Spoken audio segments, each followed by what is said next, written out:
उद्या किती संघर्ष करायला येऊ दे, लाठी खायला या ठिकाणी लागू दे, जेल मध्ये जायला लागलं तरी आम्ही सगळे जेल मध्ये जायला या ठिकाणी तयार आहोत। हा शक्तीपीठ महामार्ग शक्तीपीठांना जोडणारा नाही आहे, तर फक्त या ठिकाणी निवडणुकाला शक्ती देणारा या ठिकाणी आहे। राज्य शासनानं एक षडयंत्र केलेला आहे, हा गरज नसलेला महामार्ग आहे। उद्या कायदा आणि सुव्यवस्था या जिल्ह्यातला बिघडला, या 13 जिल्ह्यातला बिघडला, तर त्याला जबाबदार सरकार या ठिकाणी असणार। आरेला कार्य म्हणायची ताकद या महाराष्ट्रातल्या जनतेची आहे। सरकारला वाटत असेल ती एक नकाशावरची रेष आहे शेतकऱ्याची, परंतु ती रेष नाही, आमच्या आयुष्याची गोष्ट आहे। हे पुढच्या पिढीला सांगणं गरजेचं, हे पुढच्या पिढीला सांगणं गरजेचं आहे की आज शेती आहे म्हणून आम्ही जिवंत आहोत। शेती नसेल तर मुळशी पॅटर्न ज्याचा उल्लेख अनेने केला की आज तिसऱ्या पिढीची तिथली काय अवस्था आहे।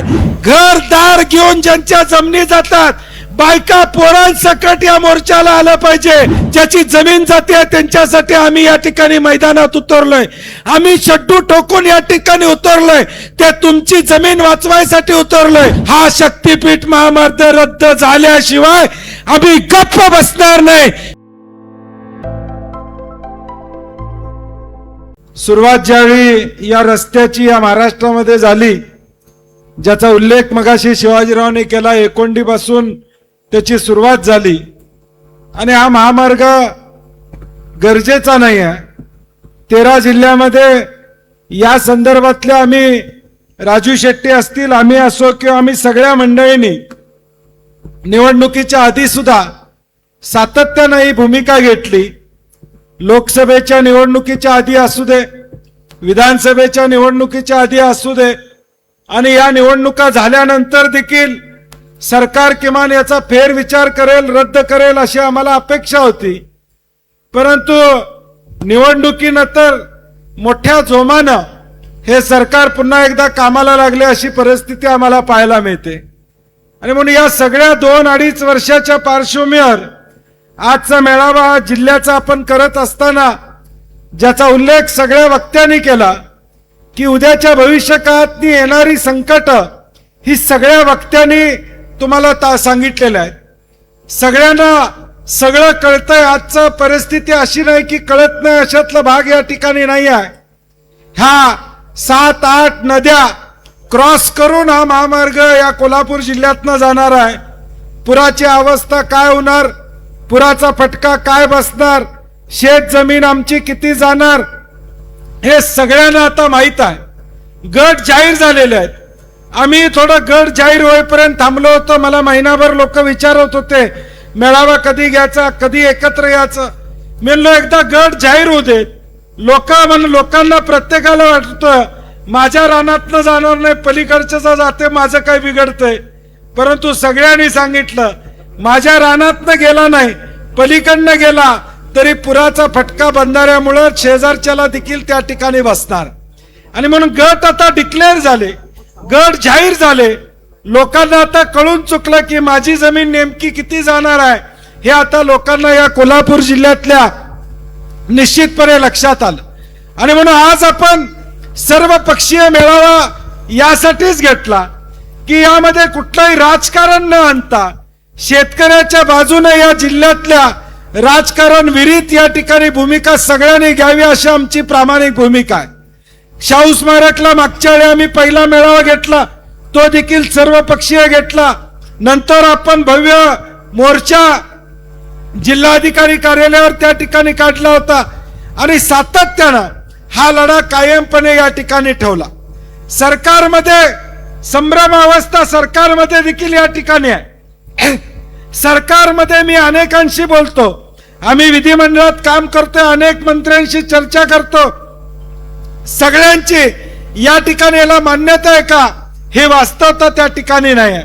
परंतु एकट्या मुख्यमंत्र्यांच्या माध्यमातून हा रस्ता झाला पाहिजे ही भूमिका दुर्दैवानं या राज्यामध्ये या ठिकाणी चालू आहे। आपण बघत असाल की गेल्या 3 वर्षामध्ये शक्तीपीठचा डीपीआर कसा झाला, कुणी केला याचा थांगपत्ता आपल्याकडे नाही आहे। एखादा प्रोजेक्ट ज्यावेळी तयार होतो त्यावेळी त्याचं रेखांकन 4-4, 5-5 वेळा बदललं जातं। याचा अर्थ विचारपूर्वक हा प्रोजेक्ट या ठिकाणी केलेला नाही, हे वास्तव या ठिकाणी त्या ठिकाणी आहे. 86,000चा प्रोजेक्ट आज 1 लाख कोटीवर त्या ठिकाणी पोहोचला, 1,10,000 कोटीवर पोहोचला, ज्याचा हिशोब राजू शेट्टींनी सांगितला पर किलोमीटर किती खर्च येतोय. हा शक्तीपीठ महामार्ग शक्तीपीठांना जोडणारा नाही आहे, तर फक्त या ठिकाणी निवडणुकाला शक्ती देणारा या ठिकाणी आहे. दुसरा काही याच्यावरचा अर्थ या ठिकाणी नाही आहे. आज या मेळाव्याच्या निमित्तानं तुम्हा आम्हा सगळ्यांना एक भूमिका घ्यावी लागेल, कणकर अशी भूमिका घ्यावी लागेल. मी मागच्या वेळी देखील सांगितलं होतं, आता शक्तीपीठला जमीन द्या म्हणणारा माणूस येतोय, त्याला 10% कमिशन मोनार्क तर्फे ठरलेला आहे. जो माणूस तुम्हाला सांगायला येईल त्यानं त्या शेतकऱ्याला तयार करायचं, त्याला 10% कमिशन त्या मोबदल्यातलं द्यायचं, असा फॉर्म्युला साधारणपणे त्या ठिकाणी ठरलेला आहे. आणि म्हणून राजू शेट्टी म्हणले तसं आता गावागावामध्ये पक्षविरहित एक शक्तीपीठच्या विरोधातला गट आणि जे समर्थन करणार आहेत ते अशा पद्धतीचीच वाटणी आता उद्याच्या भविष्यकाळात आपल्याला गावागावामध्ये या ठिकाणी करावं लागेल. आणि म्हणून माझी आपल्या सगळ्यांना या ठिकाणी विनंती आहे की आता हा गेले महिनाभर गट कुठले आहेत, कुणाच्या रानातनं जातोय, हे आता निश्चित झालेलं आहे. आता आपली जबाबदारी आहे की पुढच्या 8-10 दिवसामध्ये या सगळ्या 78 गावांमध्ये बैठका झाल्या पाहिजेत, त्या तालुक्यामध्ये बैठका झाल्या पाहिजेत, तालुक्याचे मेळावे त्या ठिकाणी झाले पाहिजेत. हा माझं भाषण संपल्यानंतर शेट्टी साहेब आपण स्टेजवरची मंडळी थोडा वेळ इथं बसूया, बाकीची मंडळी खाली थोडा नाश्ता करायला जातील, परंतु आपण बसून तालुक्याचं नियोजन या ठिकाणी करूया. व्यवस्थितपणे आम्ही नियोजन केलेलं आहे की तालुक्यामध्ये कुठल्या गावामध्ये त्या ठिकाणी कार्यक्रम झाले पाहिजेत, साधारणपणे मेळावे कुठल्या तालुक्यामध्ये झाले पाहिजेत. आज करवीर किंवा पन्हाळा हातकणंगल्यामध्ये पारगाव हे गावामध्ये एखादा मेळावा हातकणंगल्याचा घेता आला तर घ्यावा, करवीरचा मेळावा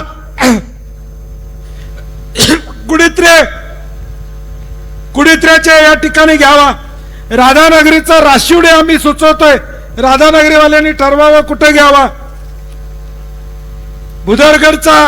भुदरगडचा आणि कागल हा मिळून बोरिवड्याला त्या ठिकाणी घ्यावा. त्याचबरोबर आजऱ्याचा मेळावा संपतराव झालेला आहे, अजून एखादा घेणार असला तर तुम्ही घेऊ शकता. आणि चंदगडचा मेळावा कान्नूरला त्या ठिकाणी घ्यावा, अशा पद्धतीचं एक नियोजन आम्ही केलंय.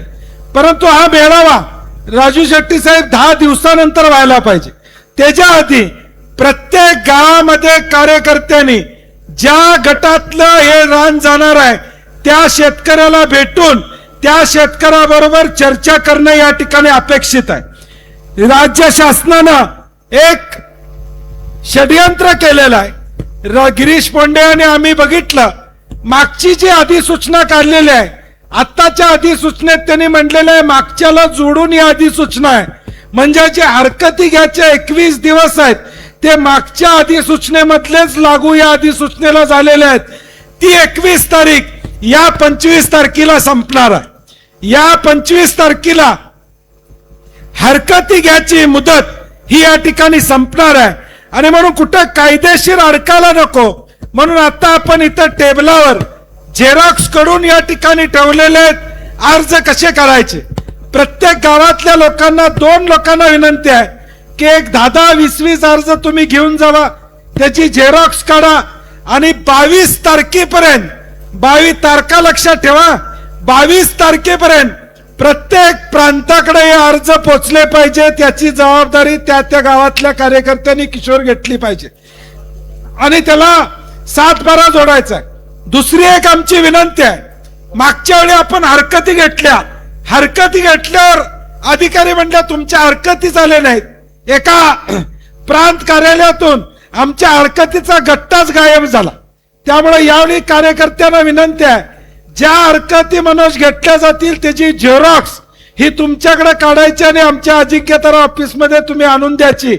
त्या झेरॉक्सवर नंतर एक जिल्हाधिकाऱ्यांना आम्ही पत्र देणार आहे की एवढ्या अर्थकिती आम्ही जमा केलेल्या आहेत, ते जिल्हाधिकाऱ्यांना जाऊन आम्ही त्या ठिकाणी भेटणार आहोत.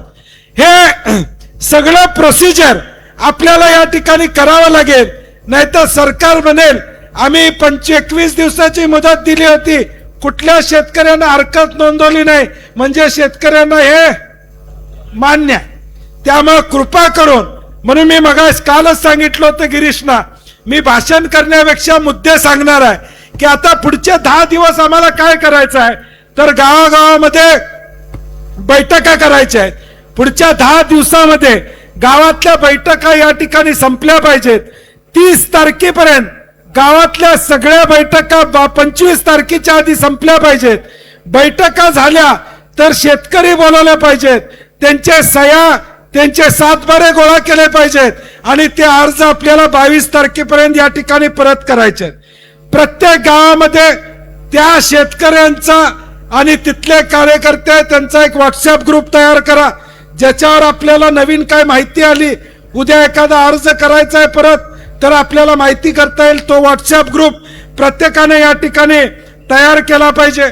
दुसरी एक विनंती आहे, प्रत्येक गावातला ग्रामसभेचा ठराव हा ताबडतोब या ठिकाणी झाला पाहिजे. ग्रामसभेमध्ये या गावातला आम्हाला शक्तीपीठ महामार्ग नको, या पद्धतीचा ठराव आम्हाला पाहिजे. दुसरं, मगाशी 2 संस्थेने ठराव आणून दिलेला आहे, तसाच विकास सेवा संस्था, दूध संस्था, पाणी पुरवठा संस्था, ज्या काही सहकारी संस्था आपल्या गावामध्ये असतील त्या सगळ्यांचे ठराव सुद्धा आपल्याला या ठिकाणी करायचे आहेत. हे देखील मला मुद्दामून आपल्याला या ठिकाणी सांगायचं. दुसरी एक माहिती आहे ज्याचा उल्लेख मगाशी मला वाटतंय कुणीतरी केला की गवा या ठिकाणी पडला. जनावर, आज चंदगड मध्ये एक गाव आहे, वाघाच्या नावानं, गावाचं नाव मला आठवत नाही, वाघोत्री म्हणून गाव आहे, जिथं वाघाचा वावर आहे. वाघाची पूजा दरवर्षी त्या गावामध्ये या ठिकाणी शेतकरी करतात. त्या गावातून वाघाचा या ठिकाणी जाणं येणं आहे, वन्य प्राण्यांचा जाणं येणं आहे. अशी जी माहिती असेल ती देखील माहिती तुम्ही या ठिकाणी आम्हाला उपलब्ध करून देणं या ठिकाणी गरजेचं आहे. कारण की व्याघ्र प्रकल्प, इको सेन्सिटिव्ह झोन, या सगळ्या विषयामधून हा रस्ता या ठिकाणी जातोय, ती माहिती आम्हाला या ठिकाणी मिळणं गरजेचं आहे. त्याचबरोबर हरकती, आपण म्हणलं तसं 22 तारखेपर्यंत या हरकती जमा करत असताना गावामधल्या कार्यकर्त्यांना दुसरी एक विनंती आहे. 2005, 2019 आणि 2021 हे 3 महापूर आपल्याकडे या ठिकाणी आले होते.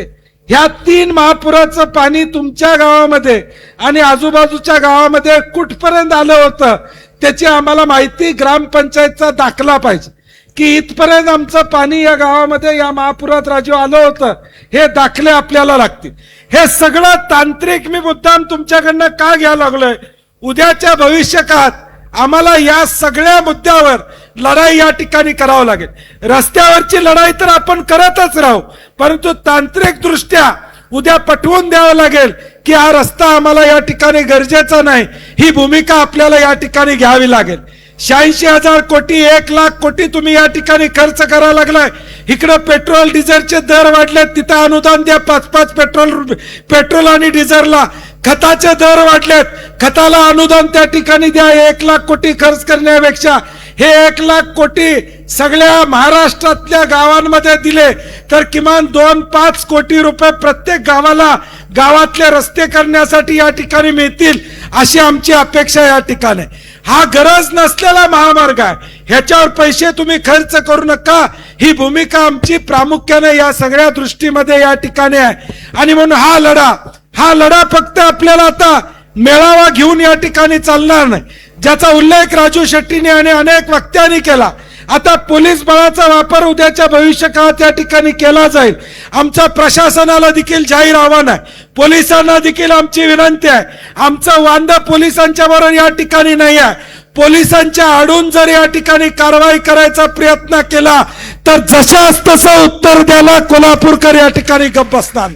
जशास तसं उत्तर या ठिकाणी दिलं जाईल. ही रस्त्यावरची लढाई आहे.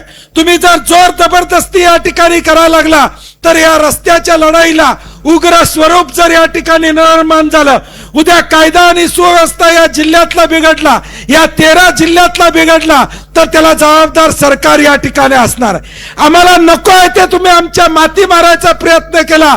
आरेला कार्य म्हणायची ताकद या महाराष्ट्रातल्या जनतेची आहे हे दाखवून देण्याचं काम आम्ही निश्चितपणे या ठिकाणी करू. मग कितीही केसेस होऊ द्यात, माझी लोकांना देखील या ठिकाणी विनंती आहे, तुम्ही आम्हाला हाक द्या. या स्टेजवरची सगळी मंडळी, भले मी एखाद्या कार्यक्रमाला नसेल, राजू शेट्टी उपलब्ध नसले तरी या जिल्ह्यातले सगळे कार्यकर्ते ज्या गावामध्ये मोजणी येईल, ज्या गावामध्ये पोलीस बळाचा वापर केला जाईल, तिथं आम्ही त्या ठिकाणी या ठिकाणी कवच म्हणून तुमच्यासाठी उभं राहू, हा विश्वास या निमित्तानं आम्ही देतो. आम्ही फक्त भाषण करून या ठिकाणी थांबणार नाही.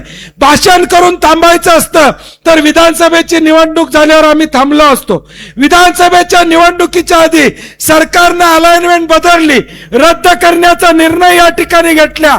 एकदा निवडणूक झाली की या ठिकाणी प्रश्न संपला, दिलेलं आश्वासन संपलं. आम्ही निवडणुकीसाठी, मतासाठी हा लढा या ठिकाणी हातात घेतलेला नाही. आम्ही हा लढा घेतलाय तो शेतकऱ्यांच्या हितासाठी घेतलेला आहे, शेतकऱ्यांची बाजू घेण्यासाठी या ठिकाणी घेतलेला आहे. सरकारला वाटत असेल ती एक नकाशावरची रेष आहे शेतकऱ्याची, परंतु ती रेष नाही, आमच्या आयुष्याची गोष्ट आहे, आमच्या आयुष्याच्या सुखादुःखाची ती रेष आहे. हे सरकारने या ठिकाणी लक्षात ठेवावं. उद्या गुगल मॅपवर तुम्हाला ती रेष दिसत असेल, परंतु आमच्या आयुष्याचं या ठिकाणी भलं करणारी ती रेष आहे, हे आम्हाला ठणकावून सांगायचं आहे. माझी दुसरी विनंती आहे, माझी पुढच्या पिढीला विनंती आहे, पोरांना आणि नातवांना जरा सांगा की आज्यानं जमीन घेतली म्हणून आज त्याला किंमत आहे.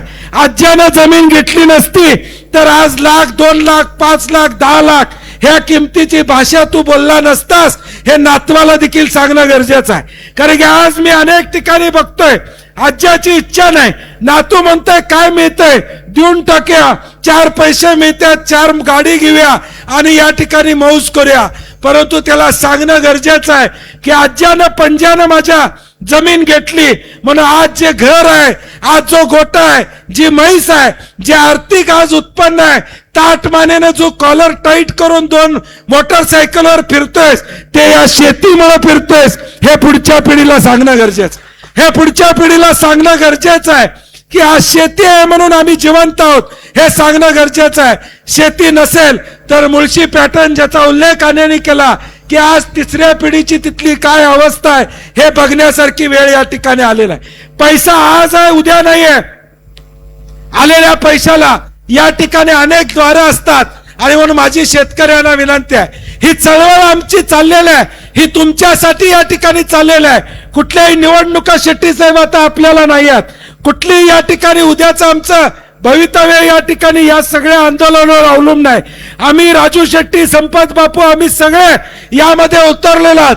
तो तुमचा 7-12 टिकला पाहिजे, तुमच्या हक्काची जमीन टिकली पाहिजे, ही आमची भूमिका या ठिकाणी. या राज्यामध्ये धरणं झालीत, या राज्यामध्ये हायवे झाले, या राज्यामध्ये MIDC झाल्या, कुठं शेतकऱ्यांनी विरोध त्या ठिकाणी केला. जे चांगलं आहे त्याला सहकार्य करण्याची भूमिका या राज्यातल्या शेतकऱ्यांनी केली.